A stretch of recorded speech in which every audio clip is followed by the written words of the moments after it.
Welcome to Deep Trope, where we go deep into fantasy and romance books, one trope at a time. We're two book besties gushing over plot, characters, Easter eggs, theories, and of course, our favorite spicy moments. I'm Rachel, romantasy theorist. And I'm Kate, lover of all things dark and spicy. And today we are recording another slightly tipsy reaction episode. We just read Light Wielder by Rachel Schneider, the second book in the Fire and Metal series, and we've got thoughts, feelings, rants, and raves to share. These are our unfiltered opinions based on our initial reactions, and they're chock full of spoilers and likely foul language, so be warned. I've got myself a margarita for the conversation. Rachel, what are you drinking tonight? I've got a rum and coke. These both feel like good summer beverages. Classics, you know? We're All on a right. boat. We're on a boat. I mean, it's very fitting. Oh, that's true. That's true. All right, pour yourself a drink and listen up because I've got things to say. Oh boy. Oh boy. Well, I do want to start things off with just some very initial thoughts on Metal Slinger, because we did a short recap episode, but we didn't really talk about like our thoughts on it that much. So just like what, after reading Metal Slinger, what were your thoughts and what were you kind of looking forward to in this book? Okay, I fucking hated Jovie by the end of Metal Slinger. I was like, I don't think you're alone there. I was in love with Acre. I was like, this guy is such a good guy. Look what he's done for her. And she just stabbed him in the back. And I literally like could not wait to read this book just to like see how this story went, to see if we got the explanation for how that happened, what we missed. I will say we only did a recap episode. We didn't do like a deep dive, but doing the reread of Metal Slinger ahead of Light Wielder, I did pick up on clues throughout the story that you would never pick up on unless it was a reread. Yeah, so I was not a fan of the ending of Metal Slinger. I like, you know, a plot twist obviously is like supposed to come out of nowhere. I get that. But this one felt like it came out of nowhere. And then I also, even on the reread, was just like not seeing where the threads connected. I still felt like there were some like gaps there that I was like, okay, I don't know. I don't know that this fully made sense, but I was really looking forward to seeing like how they would better explain it in the next book, you know, of like, okay, so I'm feeling a little bit like caught off guard by this, and not necessarily in a great way, but I am hoping and looking forward to getting that like deep analysis of like, okay, so they completely threw a wrench into that story at the end, but now we're getting the sequel. We can like resolve that and like get some satisfaction from untangling that web, right? And like filling in some of those plot holes. Right. Okay. So that was my thought at the end of Metal Slinger. Okay. Of So like, I really enjoyed the book, and then I was like, what the fuck?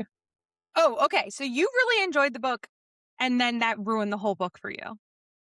Kind of. Yeah. I mean, like, you know, I felt like it was it was a book that like really fit well into the romantasy genre. You know, I was getting some of the tropes that I liked. I was getting, you know, that great tension with Acre and Jovie, and you know, like I was enjoying it. And then yeah, when I and you and I, we both overthink every book that we read at this point. And so I'm usually, even when a plot twist catches me off guard, I'm still usually able to be like, okay, yeah, I see where they were coming from. I see where things were kind of connecting to lead them that way.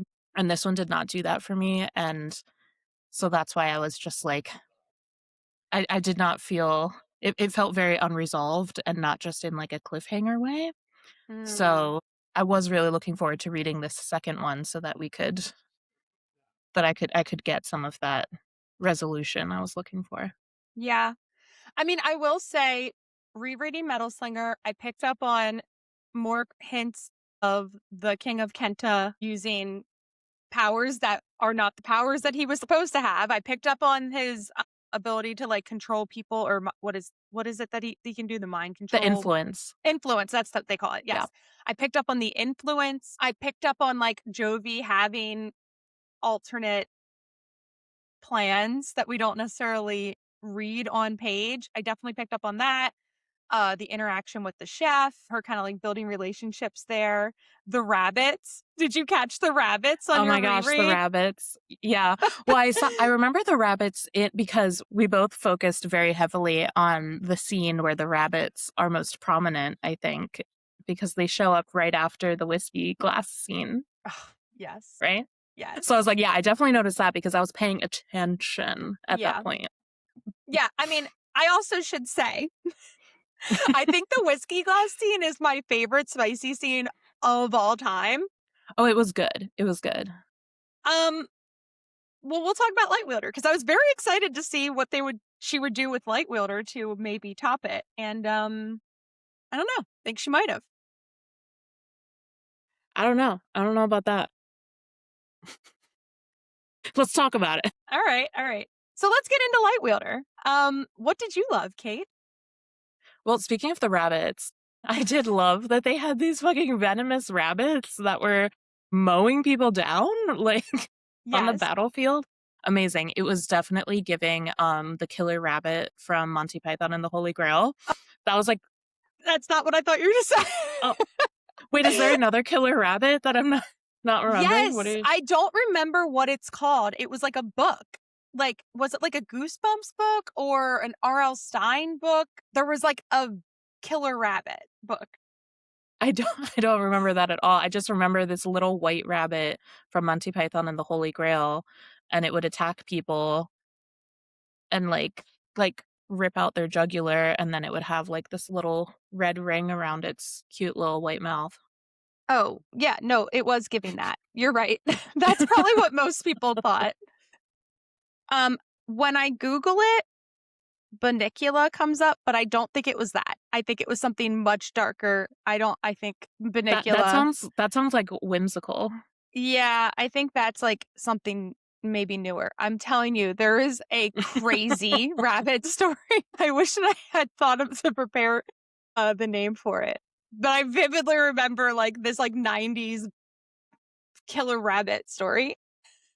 Okay. I mean, it's not like what was that one with Jake Gyllenhaal? No. Donnie Darko. Yeah, Donnie Darko. That's not the rabbit you had in mind. I mean, if Jake Gyllenhaal was the rabbit that they saw in the hallway before Jovie betrayed Acre, that would have really, I think, tipped us all off. Something's not right here. Oh gosh. All right, so I loved that. I think mostly I just liked the creatures because I also really liked Messer as a house cat. Oh, of course you liked him as a cat. I was like, ugh, make him a dog. Okay, but like he's kind of like bitchy in like a Is he? lovable way. I They think so. describe him as a dog. She literally describes him as a puppy. I know, but he's such a little like nudge. I feel like I don't know. I feel like he gives cat energy sometimes in like a good way. I liked it, but I liked him as a cat that Jovie could just like pet, and I did I like liked that. yeah.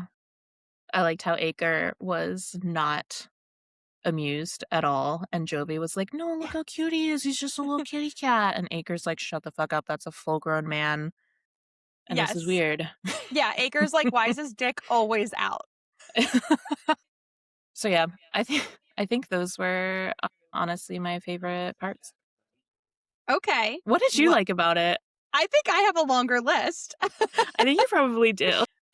Well, I really enjoyed seeing the world and the magic system expand as we got to see more of the world and meet more characters with powers. One thing that I think would have helped, not to get into like what we didn't like, but one thing that I think would have helped and maybe made me like it even more is a map.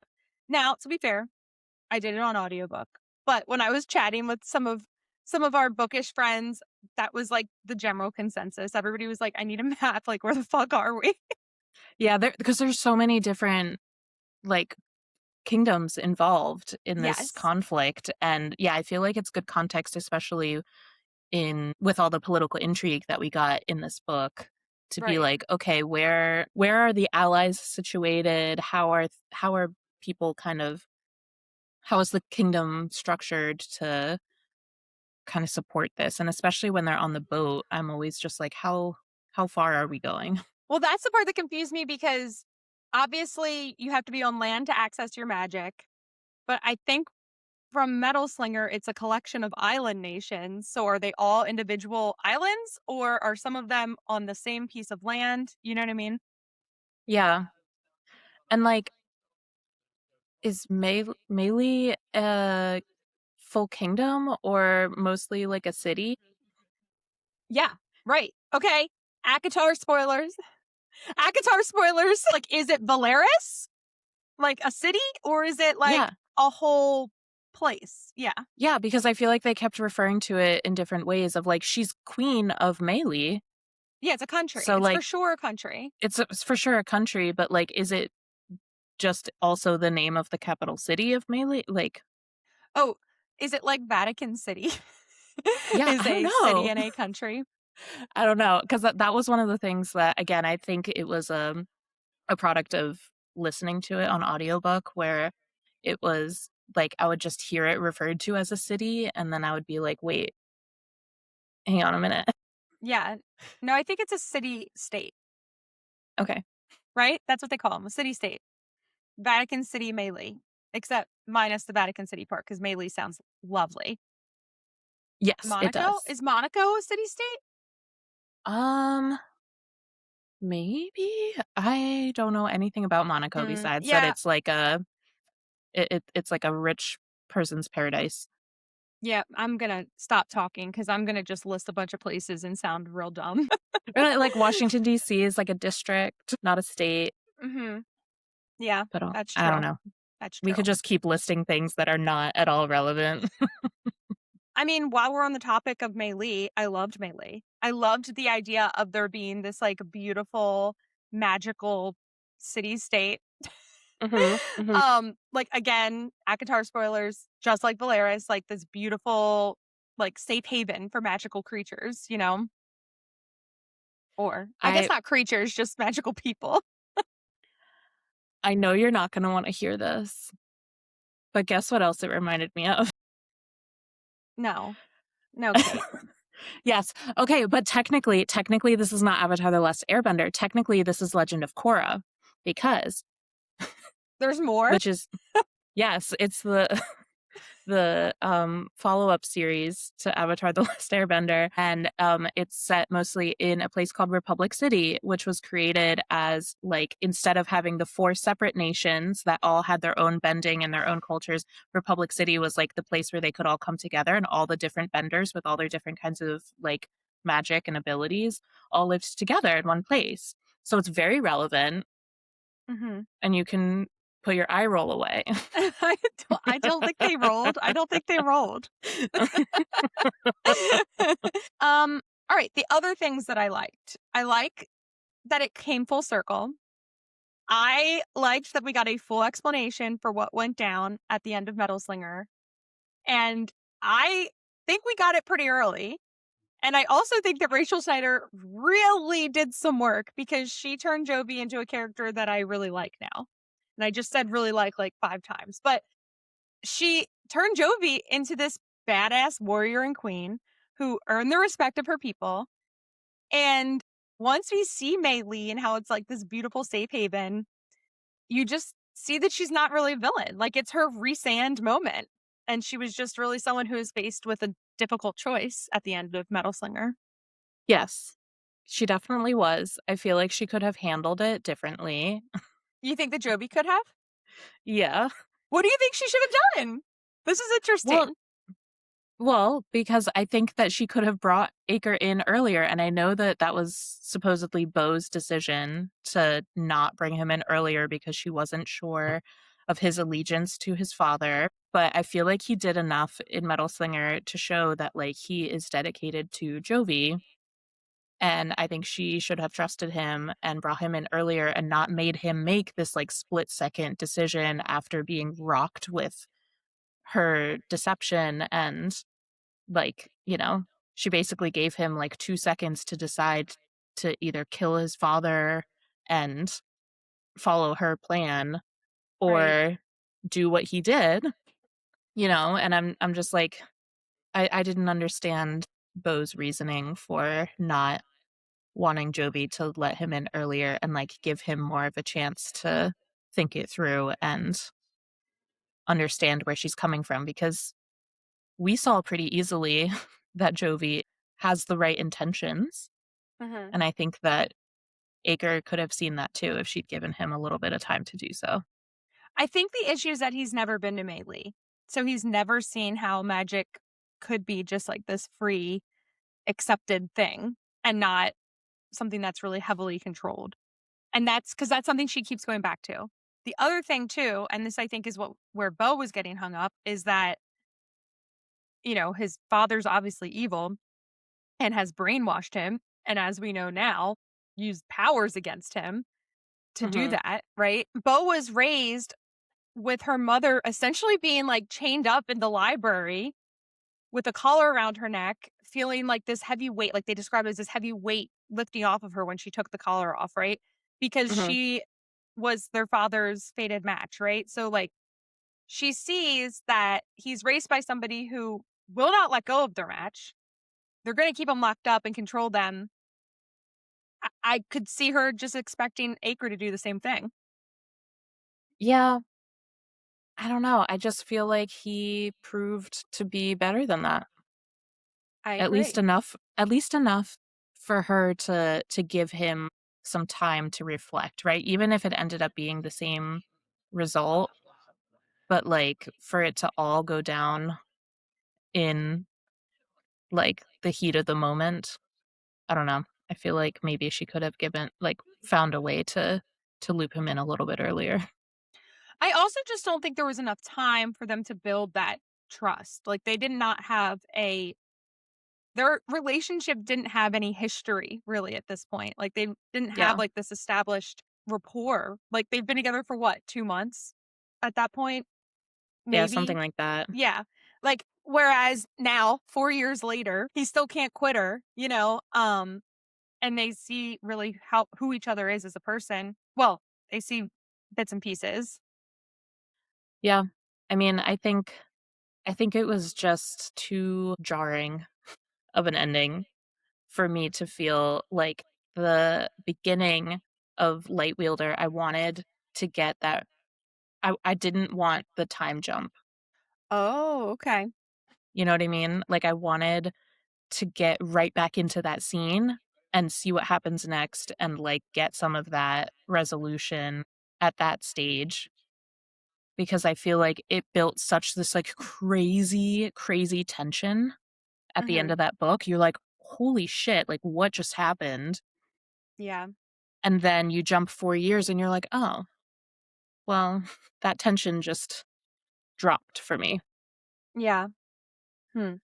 I see what you're saying, like, it's definitely a shift. I guess because I had read the blurb ahead of time, I knew that that was going to happen. Like, literally the blurb on Amazon, that's that it's Oh, a yeah. time jump. I mean, I knew going into it that that was going to be the case. I just Yeah, wish it wasn't. I hear you. I understand. I don't know. It worked for me, but I understand why it wouldn't. Okay. What else did I like?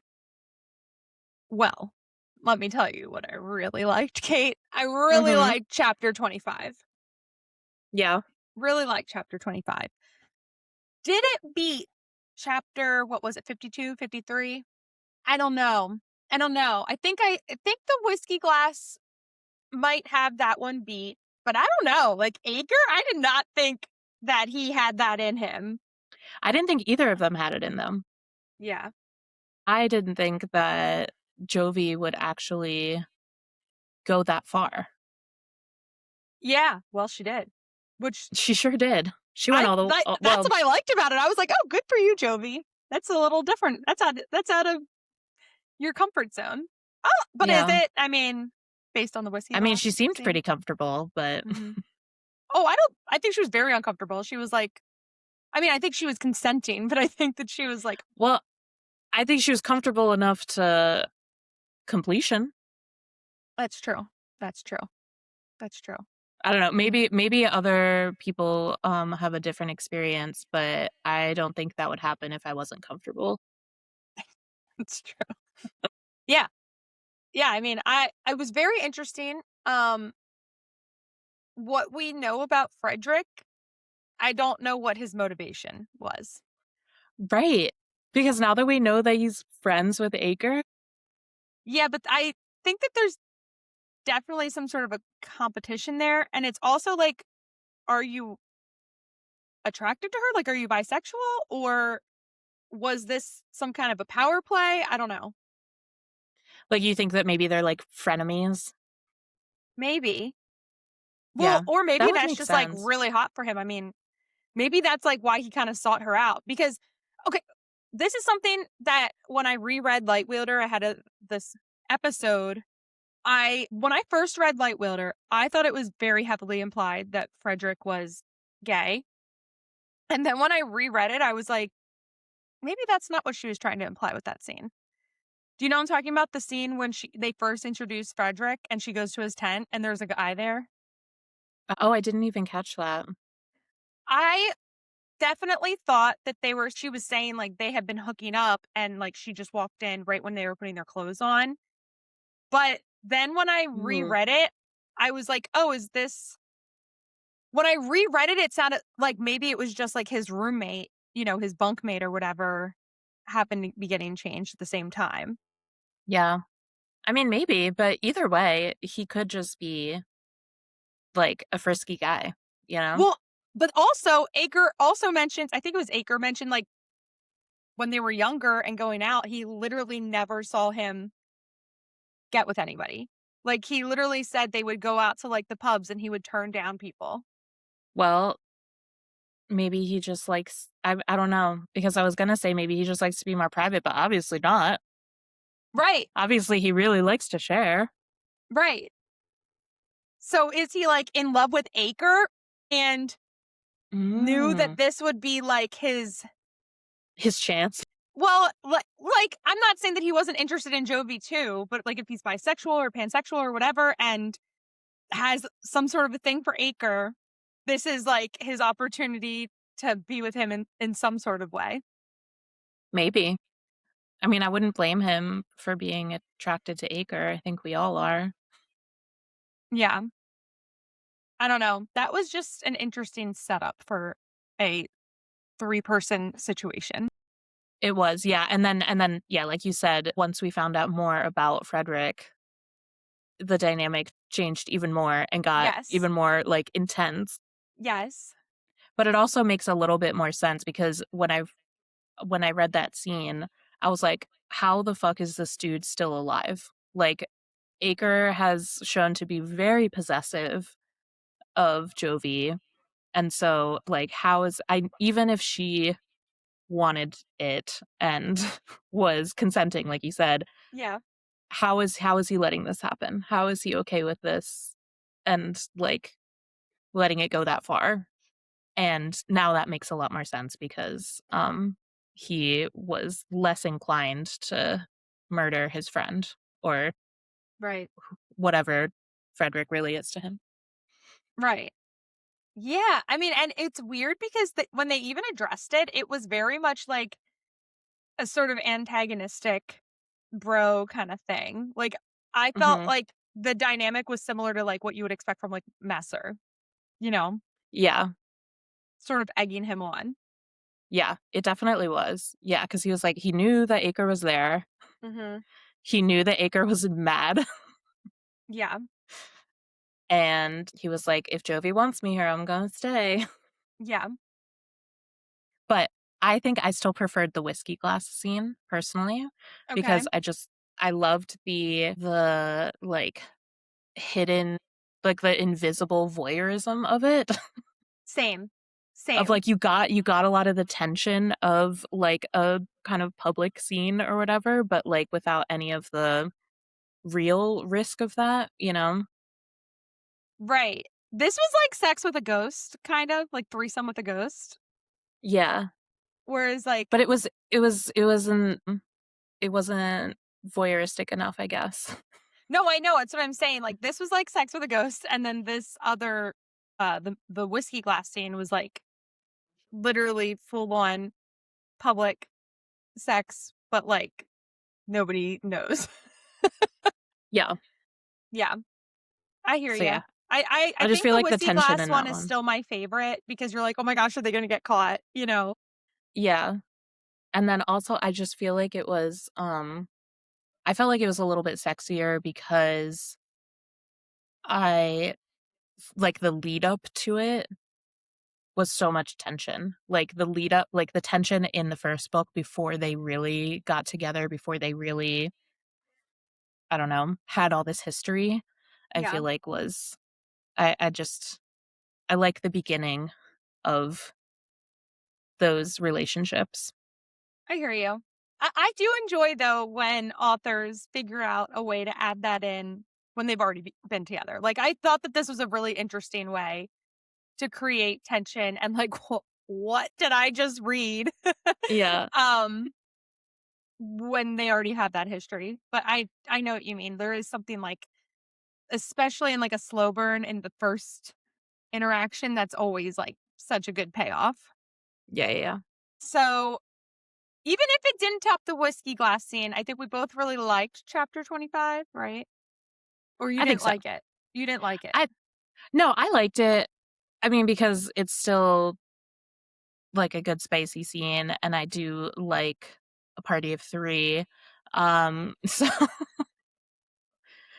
and it was a good like twist on that dynamic. So I did like it. I was just questioning like from Jovie and Acre how it got that far when like everything else about what they were talking about with like when they were intimate with other people and feeling the match bond, it just felt like it would not really let them go that far without like extreme emotional distress.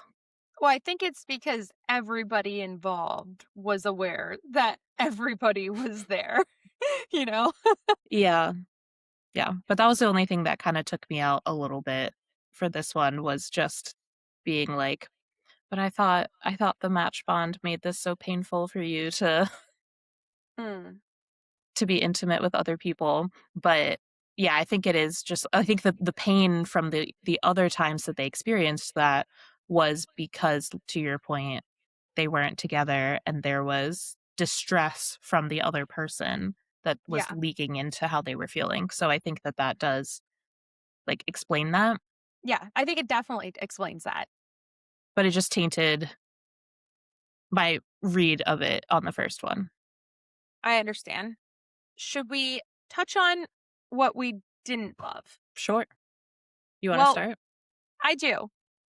I'm very upset about these butterflies. So I was chatting with our book friend, Jen Reads for Vibes, the night before Light Wielder came out, and she was like, do you know about this butterfly theory? And essentially, there was this theory that because the butterflies were on the cover of both books, but they're not really seen in the book, people went back and looked up the times that the butterfly occurred. And I guess there was this interaction with Jovie and Acre when they were little kids, and there were butterflies around. And so people had this theory that the butterflies were Messer and that Mm. he was like shape shifting and had been following her around even longer than we knew, and that he was actually her match. And somehow Acre was like tricking her. Like, I don't know that the theory had this, but I would assume to explain it, it would be like the influence thing. And another plot twist, like he's using influence, you know, which I was not excited about that because I was never team Messer as her match. But I just did think that maybe there was going to be something shocking with the butterflies. But it was just that they are the symbol of Maile, which we did see. Like when she told me that, obviously I went and looked up butterflies and like, you know, they're referenced on General Samison. Is that his name? Samasu. Samasu. They're on General Samasu's badge because it's like the symbol of Melee. So it makes sense that like they're used in the way that they are. But I'm sorry, did we just like kill all those butterflies? And our I thought the butterflies were mentioned in Light Wielder somewhere. that's what I'm saying. They're mentioned in Light Wielder. I'm saying the night before Light Wielder came out, Hmm. this was the theory. Then in Right. Light Wielder, we see these butterflies and they're used like they're the symbol of Maile. They're these Maile butterflies, and they're the big reveal at the end of how we kill everybody is that Jovie sends her light power onto these butterflies and it reflects into everybody's eyes and like burns all the yeah. bad guys. Do we just kill all the butterflies? Oh, almost definitely. I mean, it wasn't like all of the butterflies in the kingdom though, right? Like, I just don't understand why that was the solution. Like, we need the butterflies to reflect her light. Like, there's nothing else. Can't she just shine it around? get a mirror, girl. Yes, put mirrors on the helmets of all of the Kenta soldiers. It was a massacre, a butterfly massacre. Also, why were there blue butterflies? Because weren't they all supposed to be yellow? Like, was that just a design choice, or were there also blue ones? I don't know. I don't think I focused on the butterflies as much as you did. I remember the butterflies. I remember her disintegrating them with her light magic, but I don't remember the colors that they mentioned for like if they had blue ones. I mean, now that we're talking about it, it's kind of funny because it's like at a wedding when you let the like butterflies go and then Jovie shows up.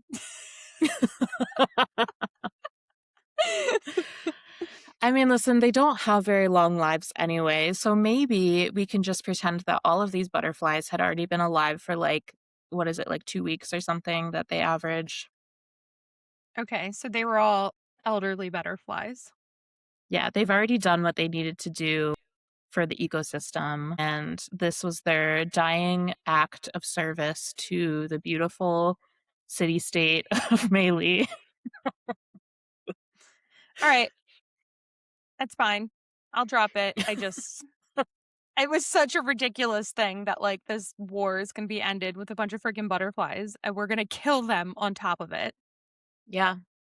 In some ways, it's beautiful. Like, it's like this beautiful, gentle thing that comes and ends the war. Like, this gentle thing that ends up being the most powerful weapon. I do like that because I think it might be like symbolic for Jovie. Sure. Yeah. Like, I do like But that. have you ever had like a fire pit going and then the moths come and like yeet themselves into the fire and you hear that like popping sound? No, I don't, maybe. I thought the Okay, popping well, sound was just like what fires do. Is that always the moth that makes that sound? I mean, fires also pop. Okay. Okay. But just like, like when you're like at night and you have like a fire going and the moths are attracted to the light and they go like moths to flame. It's Yeah. the saying. And they go and they light themselves on fire and you hear that little pop. I was just imagining in that scene just the the cacophony of butterfly pops that would happen as they all just exploded. Yeah. That's funny. Like, would it smell like a barbecue or like burning hair? I don't know. But I guess, I mean, the people were burning too, right? So So it definitely probably burning smelled. hair. It's definitely burning hair. Yeah. That was brutal. Like, the aftermath of that must have been nasty. Yeah, no, that's disgusting. Well, I guess if you burn them enough, it's a nice cleanup. Easy piles of ash, just sweep them away. Yeah, like you, I know, don't really watch House of the Dragon, I don't believe, but Mm. I do religiously. And that's like a scene that just happened. There was like this big battle, and Daemon Targaryen, who is Matt Smith, Matt Smith. Yeah. And he's just fantastic in this role, just like swaggering asshole. And at the end of the battle, his allies are like, we need to bury all these bodies. In the Riverlands, that's tradition. And he's like, I've got a dragon.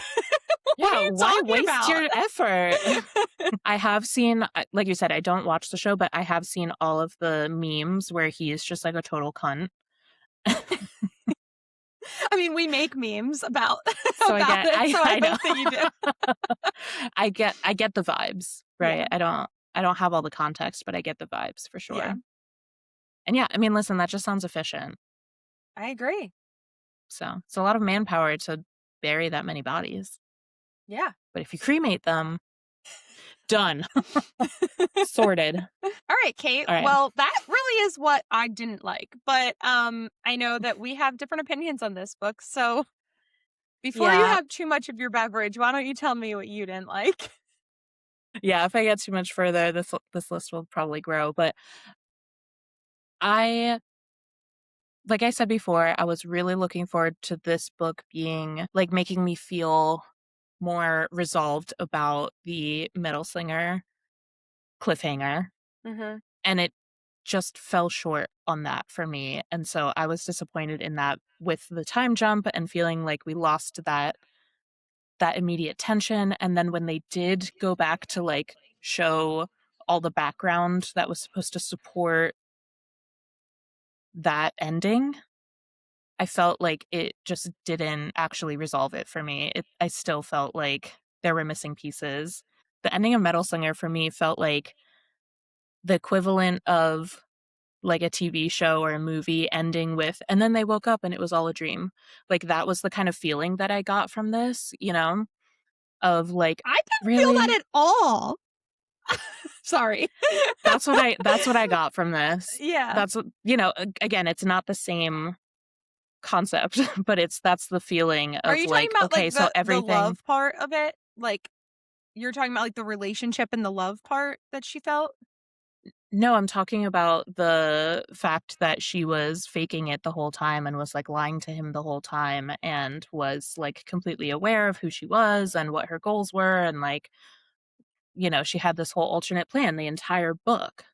Right, but I think that she was still falling for him. Like I think all of the thoughts about Acre and her feelings for him were 100% accurate and described Sure. correctly. And then she's hinting at like, "Oh, it feels like the end. I know this can't last." Well, now we know why. But then they had this line that was basically, I got so good at hiding my thoughts, I hid them from myself. Mm. And that just annoyed me.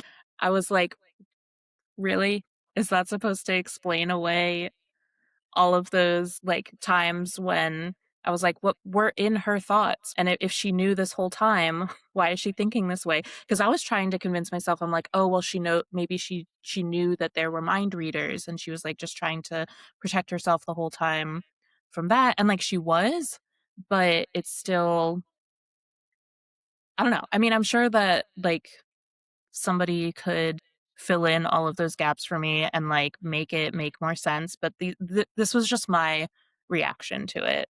I understand. Was No, I understand. Yeah. it felt like it didn't actually resolve that. And then when she was talking about hiding her thought, she got so good at shielding her mind that she hid her thoughts from herself, and she like became this other person, and it just like felt like it was trying to just like put a blanket over any of the like plot holes that I felt like they had in Metal Slinger.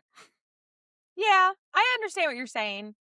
I do think though, and maybe it's just something that I like in books. Like I like when this idea that like you can't trust anything, unreliable narrator, and also the idea that somebody's able to control minds and thoughts, and that power of influence at every point in the book. You don't know who has that power. And Mhm. especially now that we know that he was stealing magic, so really like anybody could have any power. Um that you're just constantly on guard and constantly trying to think about the thing that that person that you're interacting with wants or expects you to be thinking. Like, that's kind of Mhm. interesting to me. It is.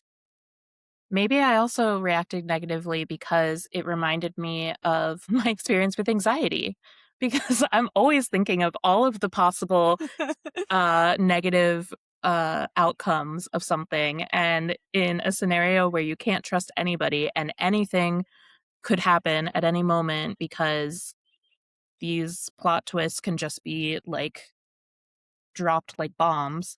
um I didn't enjoy feeling like I had no idea where something was going. Yeah. Well, I mean, we do read these types of books.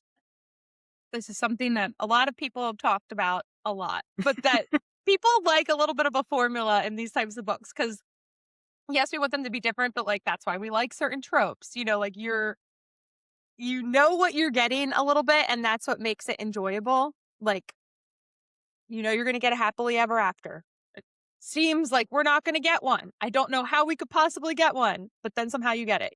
People are reading them for an escape. And yeah, if it's putting you in a place where you're trying to escape from, I can understand why you wouldn't like it. Yeah, I want to be able to follow at least one of the threads, and I didn't, except for Messer. Messer was the thread that kept me going. Okay, so you loved Messer. Yeah, he was, I don't want to say like a comic relief in this because obviously he had more substance than that, Yeah, but he provided some levity and kept it like a little lighter because again, this book was very heavy on like the politics. right. And so I felt like Messer always just brought a little bit more of that whimsy, I guess. Yeah, I know what you mean. Yeah, he was definitely that lighthearted, like as she described him, puppy of a character, like Mhm. he was just somebody that you could not help but love. And so, of course, I spent the whole book wondering when the plot twist would happen. Because I do want to say that's one thing that I actually did not like in this book. I spent the whole book waiting for this epic plot twist like we experienced in Metal Slinger. And I Mhm. think that the kidnapping was supposed to be that. But that, like, while it was shocking, was not nearly as shocking to me as I would expect it to be, and maybe it's because you got the resolution right away that, like, actually it was Acre and he's not really kidnapping you, like, he is, but, like, you like it? Yeah. But I spent, like, the whole book expecting Messer to be somehow stabbing her in the back, or for sure, I think we all thought Messer was on the chopping block. Yeah. I mean, I definitely knew at the end that he wasn't dead. Yeah, I mean, no body, no That crime. was pretty, I know. And they were like it was pretty, it was a little too clear with like all the mentions of like, well, but did you see the body? Yeah. And everybody's like, no, we don't have the body. We don't, like we couldn't grab him from where he was at. And nobody actually saw him after Jovie saw him. And so, yeah, it was pretty clear that he was going to come back. But I'm still glad that he did. Yeah, me too, because I did have the theory before the book even started that book 3 was gonna be Messer, I hope so. or at least I hoped that it would be. I mean, yeah, I mean, I definitely feel strongly. I think Well, I yeah, certainly he's going to be very, like, even more prominent in the next one than this one. He would I have to mean, be, it's right? canon for me that it's Messer's book because he's gotta go get his girl. Right. I mean, yeah, that's the conflict that they set up. Yeah, So unless they do another time jump and just skip over that resolution, that should be what the next book is about. yeah, and I think that's why they built up his character so much, like, it has to be his book. Yeah. Okay, so let's talk about that ending then. Okay. What did you think about the whole Kai situation? Well, I actually really liked that. I thought that was interesting, and I think it really sets up the next book of, like, so Kai is as evil as we thought he was all of Metal Slinger. I really Yeah. liked that. I felt like it was, like I said, like full circle, and it filled in a lot of the plot holes that you're describing. Yeah. I mean, I definitely appreciated that he was still that evil asshole. Um, and I just don't, the only thing that I was a little bit annoyed with that was the Ren situation and how it felt like they were kind of building that up to be like the big conflict and then that was kind of resolved more easily than I thought that it would be. But then like I wanted Kai to, like, he's kind of like an off-screen threat at this point, and I wanted him to be more of like, "Okay, we know that he's evil now. I wanted to have like another cliffhanger with him as the conflict. Yeah. Well, I think that they did. Well, they did, but like I wanted it to be like a bigger. I didn't want it to just be like a okay, we know, and then we're gonna go do something about it next time. I wanted it to be like another scene that was like, holy shit, I think it was shocking that he was using influence and that he used influence to have Arlie, is that her name? No, wait. Arlie's Aurora. Aurora. Arlie's But spark of the Everflame. we knew that she like the first time that we saw Aurora in this book, we knew that she was under influence, or it was at least very Why do you say that? obvious When was the because first time we saw her? it was when was the first time? She's referenced the first time she's referenced is when he describes that Kai is married to her and that, it destroys him and he's relating to Jovie in that way. Like I know how it Right. feels. Well, it was when I forget exactly what was happening, but it was like when Jovie kept describing her as like meek and like Ooh, really not herself. that's a good point. I didn't pick up on Like that. Jovie was like very adamant that she was like, I've never seen Aurora act this way. I've never seen her act this way. She would never let this happen, or she would never, look to Kai for a decision before doing Oh, anything, yes. or like all of those points, which like I forget how far into the book that actually was, but like as soon as they were talking about that, like the emphasis that Jovie put on like she's not herself, I was like, well, clearly. You're right. You're right. I forgot about that. You're or I didn't not for I didn't forget about it. I didn't pick up on it, I guess. But you're right that that did happen. Yeah. So I but I still thought it was like surprising that he was like that because they were so adamant in the first book that like, oh, I would never control you, and even earlier in the book, I think she calls back to that in Light Wielder as well. Yeah. But at that point I already didn't trust anything, and my anxiety was already on high alert. I mean, it is. I think he's a big question mark. He's obviously we know that he's using influence on Aurora, but then he still killed his father. Right, but that could be, there's a bunch of reasons why he would wanna do that for his own gain. Like, it just so happens that other people wanted him dead, but Right. Like what does he want? Does I can't power. imagine. Sure, he might want power, but he definitely doesn't want his people to still be on boats. He technically is the king of Kenta. That was their deal. Is he going to come back and take the crown? Why not? Why wouldn't he? Right. And Because at that men are point, will he powered let by Well, at that point, would he let Aurora go? Like, was he controlling Aurora just because she was, like, such a lunatic before and such a wild card that he felt like he didn't have a choice? I don't know. I mean, if we're assuming that he's very evil at this point, then, like, what what motivation would he have to let her go? Why wouldn't he just keep her under his thumb? True. I mean, he's very possessive. We know that, Mhm. specifically of Jovie. Yeah, I don't know. I'm excited to see where this goes. Yeah. But yeah, I'm looking forward to Messer taking more of a starring role. At least that's what I'm hoping for. Yeah.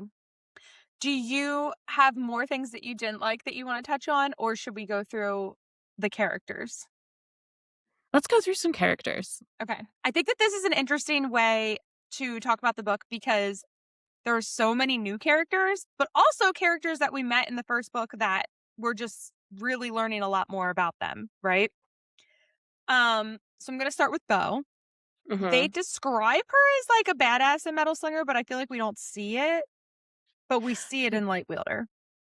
Yeah, we see it, but we also still see, like, how her father has, like, broken her. Yeah, right. I feel like she's a kind of tragic character. Sort of. I mean, she definitely came like into her power in Melee, I think. I think she was doing a lot better in Melee. Oh, yeah, I mean, I love that she gets, like, her happy story as like the teacher. Yeah. I think that that's great for her. Um, but I was just so sad that she was so broken down that I don't know, just like thinking about like all the kind of background that they gave that put more context around her time in Kenta at the palace and like with her father and Yeah. Yeah. No, just you're brutal. right. Because like all of that is also one of the reasons that she didn't trust Acre enough to bring him in I on their know. plan earlier, you know? So I'm like, that was just because that would have changed so much Mm-hmm. that, you know, just knowing how distrustful and how paranoid she was in that environment was, you know, sad because she was like, she is like a badass character that's so Yeah. powerful. Yeah, I'm excited to see if her story continues in the next book, because the next character that I want to talk about, Hallis, I feel like we didn't really see much of him, but we were certain that there would be this love story between him and Bo, and that was just a big nothing. Yeah. Yeah, it was. They set that up a lot in the first book, and then where'd it go? Right. I was hoping that we would see some more of that because it was certainly not enemies to lovers, but it was giving vibes of like I don't know, frenemies to lovers or something. Yeah, it's not even rivals. It was just like, oh, it's like Grumpy and Sunshine. Yeah, yeah, yeah. Definitely Grumpy and Sunshine. Yeah. But one question I have about Hallis, now that we're talking about him, did he lose his hand or not? He did. Okay. Because in chapter 5 it says that his hands were braced on his hips Well, maybe it was and his hand and his fake hand. his hand and his stump. Yeah. Yeah. Maybe that was an editing error. Maybe.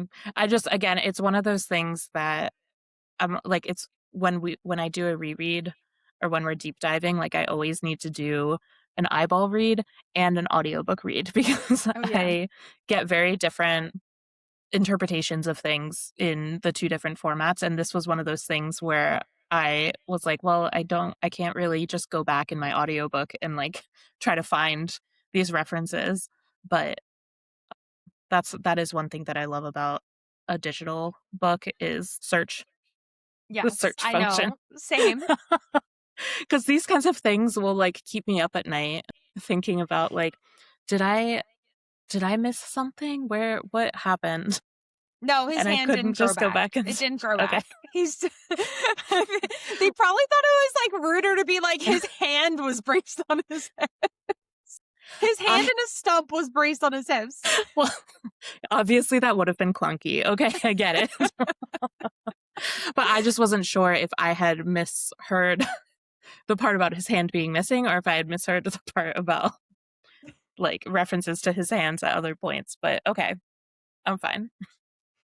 Frederick, I feel like we've talked about Frederick, unless you have anything else you wanna say about Frederick. No, I think you know, he was an interesting character. I Yeah. appreciated the little twists that we got with him as well. Yeah. But yeah, do you think that he's going to be prominent in the next book? That's a good question. I mean, I will say I really liked his magic. I have not seen that kind of shield magic before, where it's like pretty much impenetrable. Yeah, it's so Impenetrable. powerful, right? Right. The only way to get in is to like Stumble essentially, in. well, no, it's you have to be you can get close to him if you're not attacking. So if you're doing something trustworthy, essentially. Well, didn't they also describe like how sometimes somebody would just kind of like stumble into it? I don't think they would get into it that way. I thought it was I thought I thought you had to like be actively not fighting him. I thought there was a point in like the like chaos of battle where he like would like stumble into somebody and they would get close enough. Oh, maybe. I don't know. I didn't catch that. But I know that they described this as the way that you got in. Um Messer, I can't wait to see him get his girl. I can't Mhm. wait. I know. I know. And it'll be interesting because again, we don't really know anything about Aurora at this point, right? Because whatever interpret or like whatever version of her was in this book was not her. And then we really didn't get much of her in Metal Slinger. Oh, I thought she was like a lunatic in Metal Slinger. So when you point out like that the influence was making her like meek, that totally makes sense. I can't wait to see what she's like in book 3. But also, like I imagine her as like an Imogen, from Fourth Yes. Wing. Yeah. Yeah, she definitely gives that energy, but yeah, I mean, we really only see her in like the very beginning of the book. Yeah. Yeah. I will say though, despite the fact that I'm excited for it to be a Messer story, very disappointed that he's not gay. I really was wanting him and Kai to get together because before I knew Kai was evil, because Rachel Schneider said that she liked writing friends to lovers better than enemies to lovers.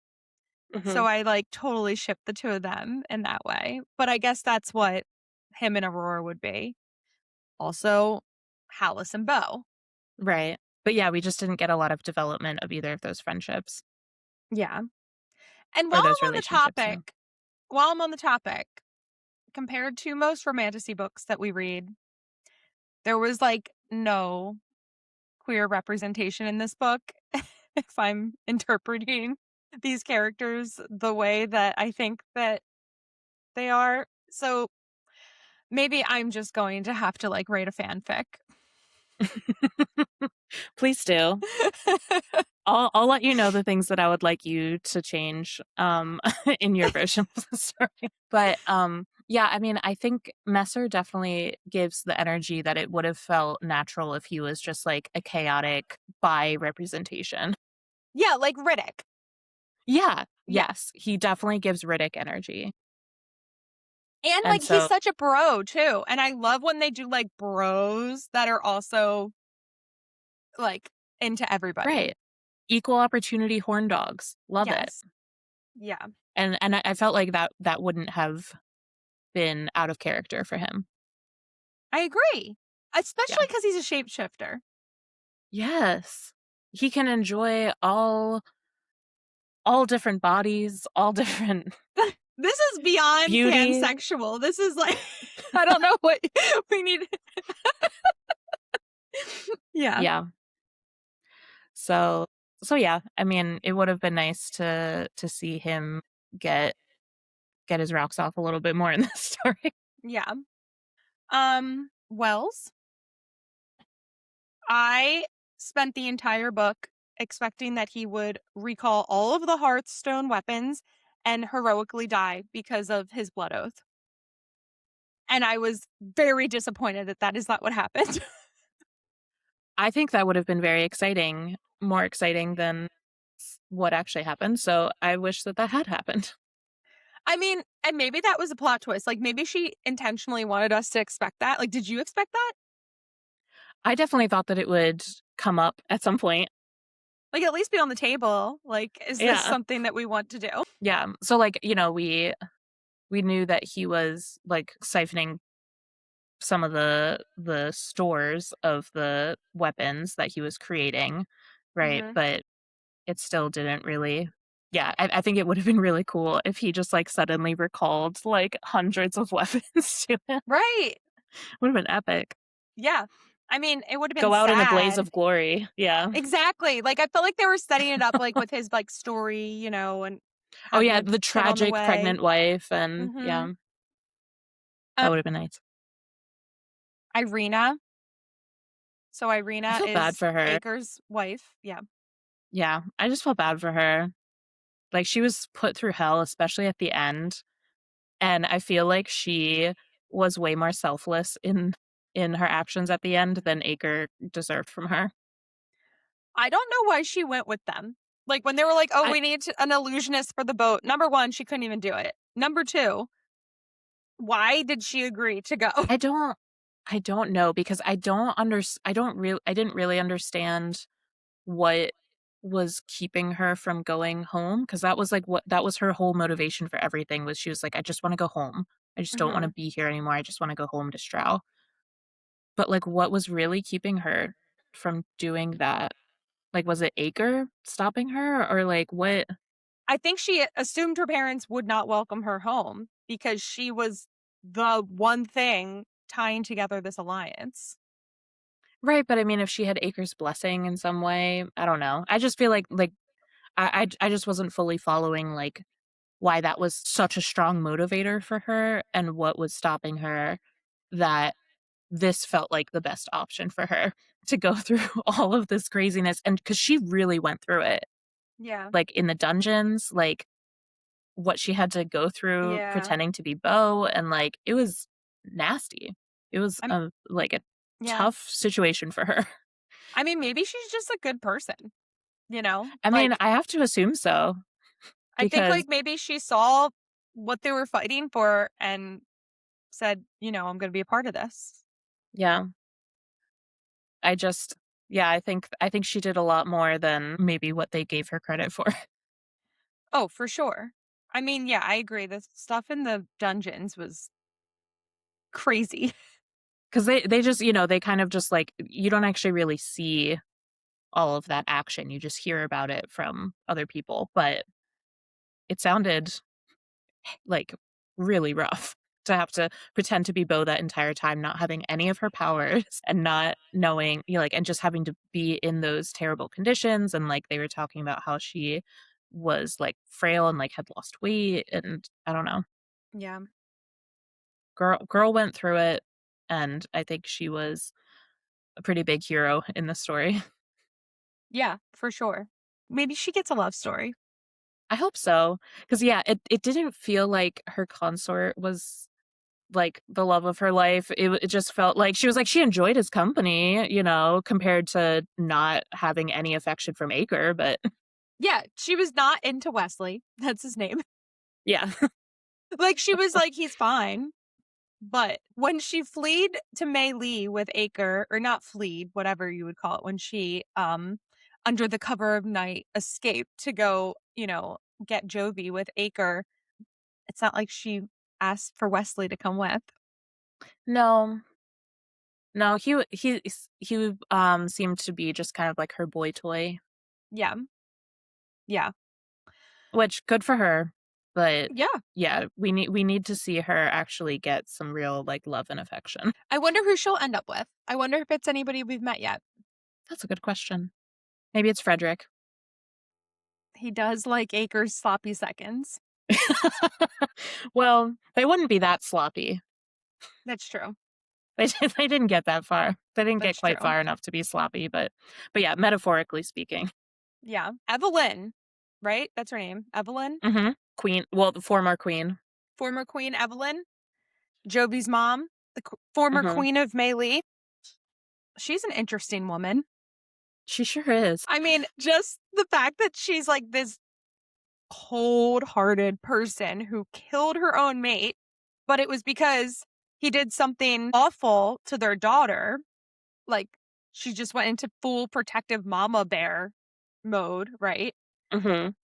So I think I like her. Like, she seems like a good mom. She clearly is the Yeah. only ruler in this entire world, apparently, that is that has created a place that anybody would want to live, right? This like Mhm. beautiful magic haven.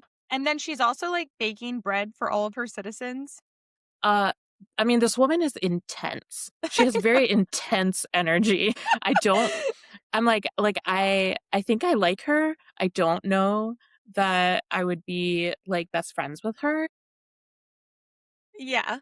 but, like, she doesn't seem like she would have a very calming presence, because even her, like, bread making, which is such a cool thing to do, especially as, like, a royal, to be, like, actually in the kitchen and making food, Yeah. that felt very, out of character for somebody in that position who would normally never be in a kitchen in their life, but the energy was not, like, sweet, lovely grandma in the kitchen kind of energy. It was like manic bread making for thousands Yeah. of people kind of energy. Yeah, no, she seems like one of those people that only needs 4 hours of sleep, and Yeah, she's just, yeah. like, insane, and she's like, "Well, I need a hobby because running this country isn't enough for me." I know. Yeah, it's wild. Like one of those people, like you said, like she only needs 4 hours of sleep, or she claims to only need 4 hours of sleep, and you're like, but who would you be if you slept a full 8 hours? Let's try it. Yeah. Give it a shot. I like how they, like, clearly reference that her and Ager don't really get along, and it's like, yeah, I mean, that is, like, a nightmare of a mother-in-law. Yes. Yeah. She's a little touchy. I think that's fine though. I again, I still think that she's a good ruler, Mhm. or, I mean, I feel like she's still probably, even if she's not technically queen, she's still a ruler of Oh, yeah. Melee. She Oh, still has that influence and power. So, yeah. yeah, I Yeah, think she's a good ruler, a good mom. she did not care about giving up her throne because she's like, "Yeah, I'm still the queen here." Yeah. Cuz that's what happens when you have true power. It's not just a title. Mhm. It's the confidence, you know. Yeah. So yeah, I like her, but girl's intense. Yeah. Yeah, yeah. I mean, she does seem like she she's got that Adderall energy. You know what I'm talking about? Without necessarily being on Adderall, like, there's some people that are just naturally that way, and you're like, "Oh, I wish." Mhm. Mhm. Yeah, I get that energy from actual ADD medication. And it's fleeting, let me tell you. It does not last the amount of time that it would take to become this energized. It doesn't last long enough to make bread for the whole nation. No, no, sometimes it doesn't even last an entire workday, so Oh, boy. Okay. Alright. Acre, would you like me to start? yeah. Wait, Kate, I feel like you need to drink your margarita. I've been drinking, I don't have that much left. Oh, okay. I've been drinking, but I keep putting more Coke into it. Oh, yeah, I've only got a few sips left. Okay. So Acre, he seems really young, in my opinion. Like, Mhm. I know that he got I know that he got a time jump, but I still feel like he seems young and has a lot of growing to do. Like, maybe we don't need to kidnap our matches, but I feel like in 10 years he could really have like daddy energy. Yeah, I mean, I feel like he's on his way to that place. But yeah, I agree. I think something that's making him feel younger still is that he's just going through this experience of like the disillusionment with his dad, with his father, because that is something that I feel like in a lot of other stories like this, like it would have happened in book 1. I don't know. That's It felt interesting. like that story arc for him made it feel like it it made him feel younger, I think, that he's just opening his eyes to see who his father really is. Yeah, I mean, to be fair, not only was his father a manipulative asshole, he Mhm. also was using magic to be that way. So, Yes. So I'm wondering, because obviously Bo had a very different experience and knew very early on who their father really was. We know that she has this experience of, seeing her mom and how the king treated her. But do you think it's also because he cares so little for Bo that he didn't even bother to use his magic to like influence her? mm, yeah, sure seems like it. I Cuz mean, cuz like assholes do tend to also be chauvinistic. oh, for sure. For sure. So yeah, that's something that I was thinking. I was like, okay, Bo saw who he was so clearly for so long Yeah. that, I do wonder, like, clearly she wasn't being influenced because she wouldn't feel that way, or at least not so strongly. as to immediately join up with Jovie's cause. Well, don't you think her magic came into play there too? Because she can see people's magic and she like can see their auras. And his That's probably looked true. like black. Like, No, I am. What did it actually look like? and Did then they she started seeing explain? other colors and she's probably like, oh, you stole magic, you know? Yeah. So did did they explain at any point like whether Bo can be influenced, or is she like I immune to don't that think because of so. her power? I don't think they explained that, but they did explain. I think she can see when people are lying, so I think it's like implied. Right. Yeah. Because then, yeah, I mean, the fact that he overlooked her then was like such a huge miss for him because he sees the value in her power in how it can like benefit him, but how is he completely missing the fact that it's a huge risk to him as Mhm. well, you know? Like if Yep. his whole thing is like let me manipulate all of these people into believing whatever I want to tell them, and then I have this one glaring example of somebody who cannot be manipulated, why would he not pay more attention to that? Right. Yeah. Because yeah, it did bite him in the ass. I mean, obviously he was still able to get his powers back and everything, but like, Jovie and Bo still dealt him a blow. Yeah, he really showed what happens when you underestimate the women around you because, their strengths maybe don't look the same way that you define strength. Mhm. Mhm. Good point. Kate, I think there's a massive question, and I hope that it's a question that gets answered and it's not Uh-huh. just something that sits out there. What is Acre's magic? What is his natural God's given magic? It's not metal. Metal slinging? Yeah, it's not it's not slinging metal. Okay, well, we learned from his mother that that was her power. Mhm. She says that her power was stolen completely by his father. Throughout the book, multiple times throughout Light Wielder, he talks about that experience that he had when he was 12 and was told that his mother was dead, and his dad gave him wine for the first time. Then, when he Mm. gave him, what was the power that he gave him? From Vad, the oracle. The Oracle. So, when he got Thad's Oracle power, he drank his blood. And remember, he said, like, don't you have any wine to put it in? I think that maybe it was blood mixed with wine when he was 12, but because he never had wine before, he did not realize that that was what was happening. That's a good theory. I mean, they reference that memory multiple times, and even Vad, that was the memory that Vad took. So That's they true. reference that multiple times. Vad took that memory because he knew that that was what his father was doing. So my question is, was Acre just average and he was given power just like General Samasu was given power? Because wasn't General Samasu given power by Evelyn? I think so. So was Acre given power by his father and he just got his mother's powers and that's why he has them? Did he just happen to have that power as well? Or is there another power that he has that we haven't seen yet? I mean, I definitely think that that's a solid theory that that he was given power in that scene, right?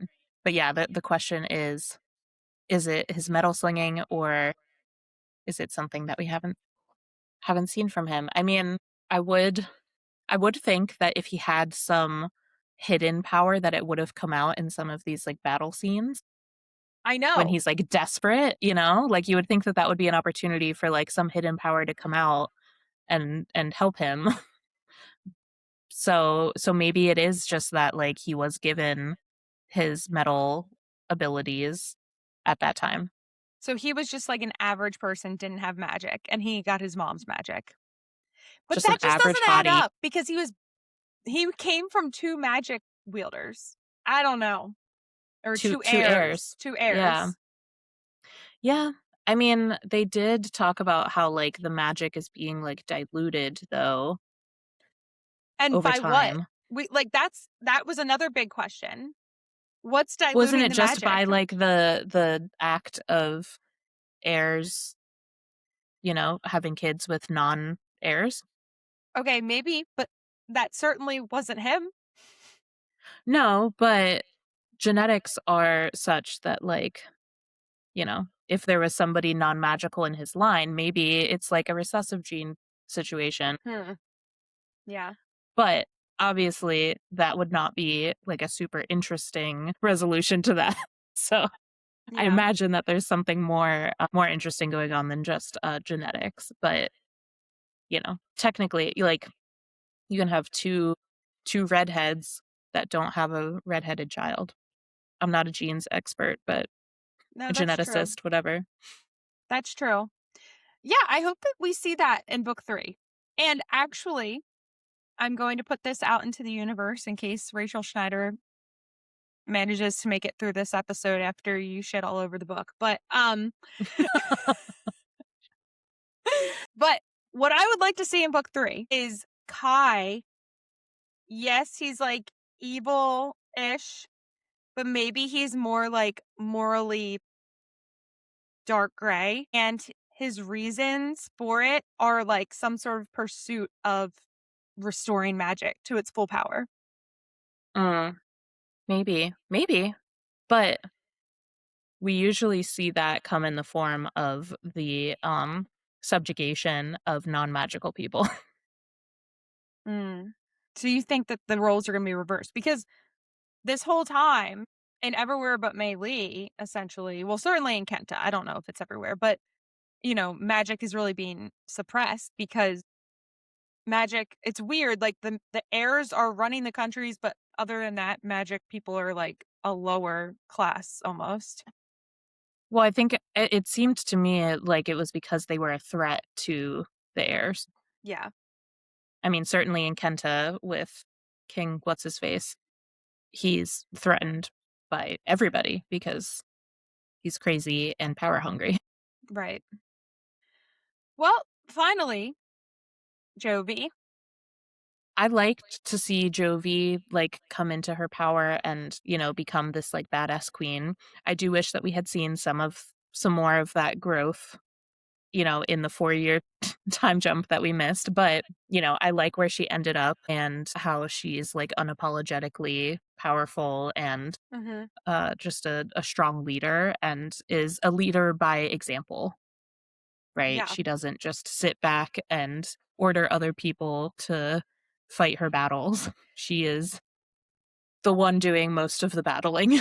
yeah. I think that she might, maybe should do a little bit more of sitting back and letting people fight her Yeah, maybe battles. delegate a little bit more. Like I said, I really like how her character evolved.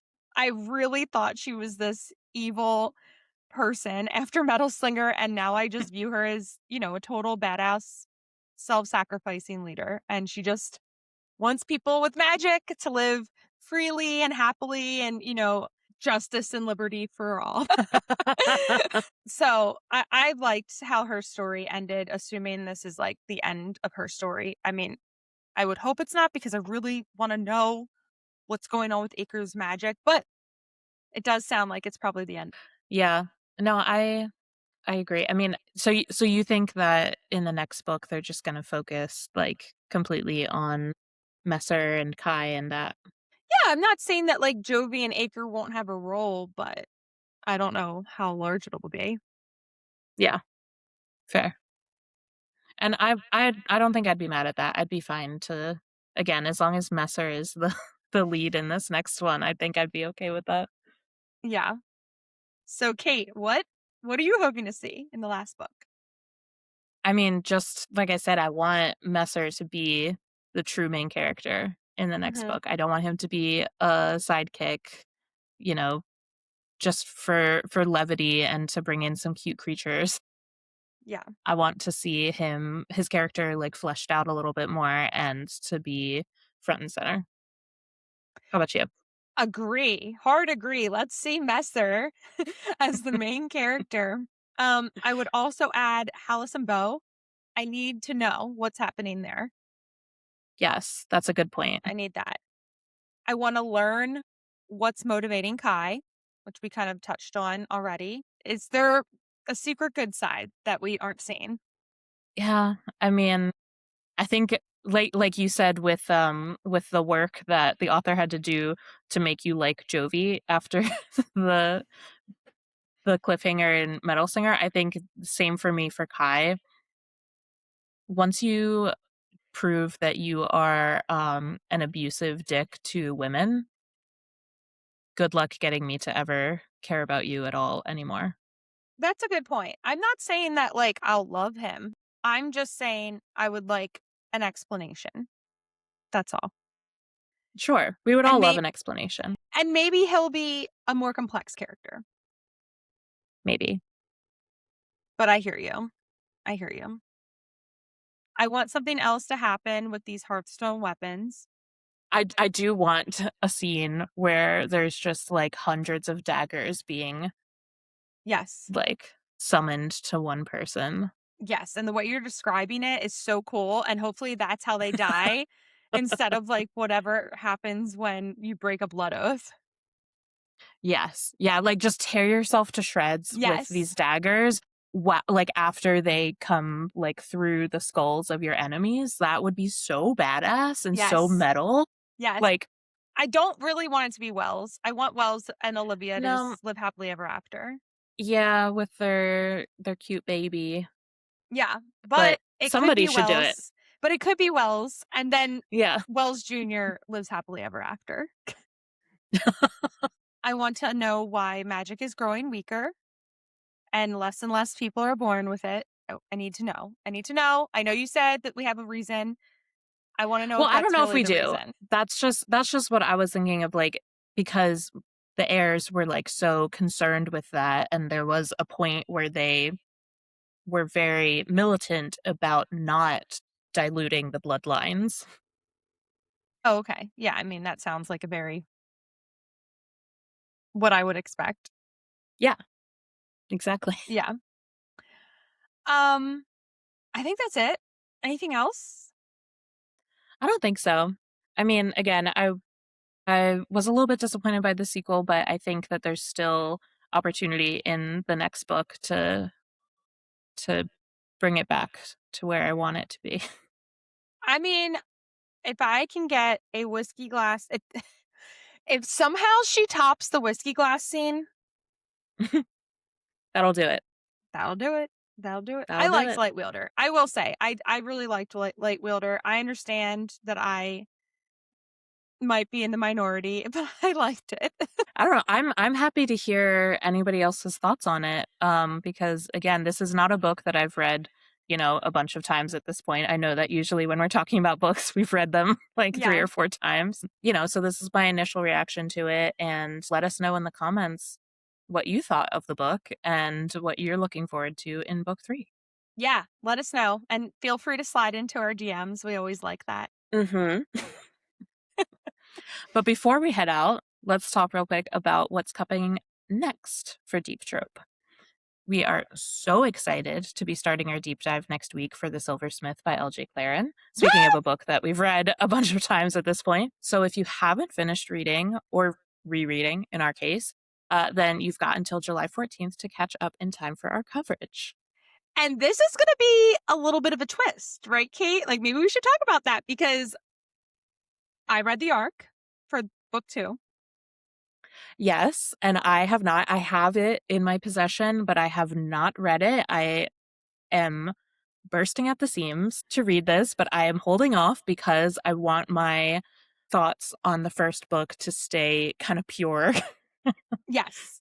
So what that means is we will leave no stone unturned. We will make sure that you go into the incendiary with every single Easter egg that you need to know about, every single character analysis, plot twist that you need to have at the top of your mind, all of the world building. You're going to need it for the Silversmith because let me tell you, you think you know this world, it's about to blow up. Please don't tease me anymore about this book. I want to read it so bad, and I cannot wait for us to finish our coverage for the Silversmith so that I can dive in. I know. The willpower it takes. This I is know, how you're I felt making me with very Fury Bound. antsy. That's how I felt with Fury Bound. Just I staring at know. it. I'm Wait, like, why do we keep doing this to ourselves? Ugh. oh gosh. All right. Well, and stay tuned for our August plans because we have big things planned for August. And let's just say that Kate is getting a little bit of a head start with her margarita tonight. And I'll leave it at that. August is such a magical time of year. It really is. All right. Let's get out of here. See you next week. Bye.